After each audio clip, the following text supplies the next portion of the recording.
We're going to go straight to Washington now, where Sudeep Reddy joins me this morning with a look at what's happening with these sequester cuts. Sudeep, good morning to you. Good morning, Kelsey. All right, so, these cuts were designed to be so painful that neither side would dare allow them to happen, and yet here we are. We're going to take a look now at what exactly this means, who gets hit, looking at the breakdown of the sequester cuts here. $42 billion in discretionary defense, $26 billion in discretionary non-defense, Medicare $11 billion, and on here. So tell me what this really means for the economy. It certainly will be a hit to the economy, but it won't be immediate. It won't be noticeable at first, and that's what's really different here. If you look at all the battles we've had here in Washington about the budget, around the debt ceiling, around prior government shutdown threats, and of course, most recently around the fiscal cliff, you saw some serious concern early on that as soon as these deadlines passed, you'd see some effect either on confidence or on the markets, and we're obviously near a high for the markets, so you're not going to see it there. This is going to take weeks and months to trickle out into the economy. The furloughs, for instance, of government workers are not going to start until early April, and so this really puts to test the political views of both parties about whether people will notice or care about substantial reductions to their government services. And so if that is the case, then it'll significantly impact the political blame game that's supposedly going to happen here, because if nothing really is affected, people don't feel affected too much, are they really going to blame one side more than the other, as each side's hoping?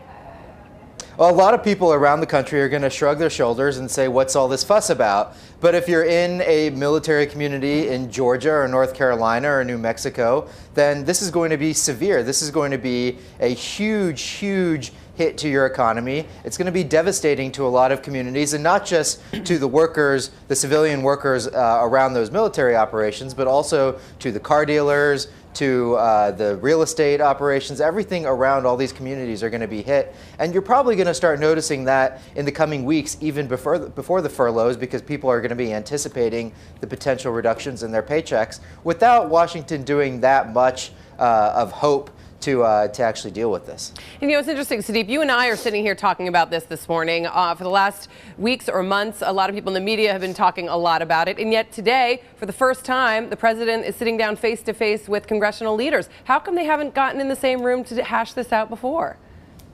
Well, obviously, this is a different kind of a budget fight than the prior ones, because it's not going to necessarily produce that immediate hit that people will notice. And in some ways, the clock is really starting today to get a deal. We still have 30 days before the furloughs take effect. We still have quite a bit of time before you would actually see some of these reductions people have warned about. And so this is basically a photo op that we'll see today from the president and the congressional leaders to make it seem like they're doing at least talking, even though they're not really talking about anything of substance right now. And in fact, congressional leaders went home for the weekend, didn't they?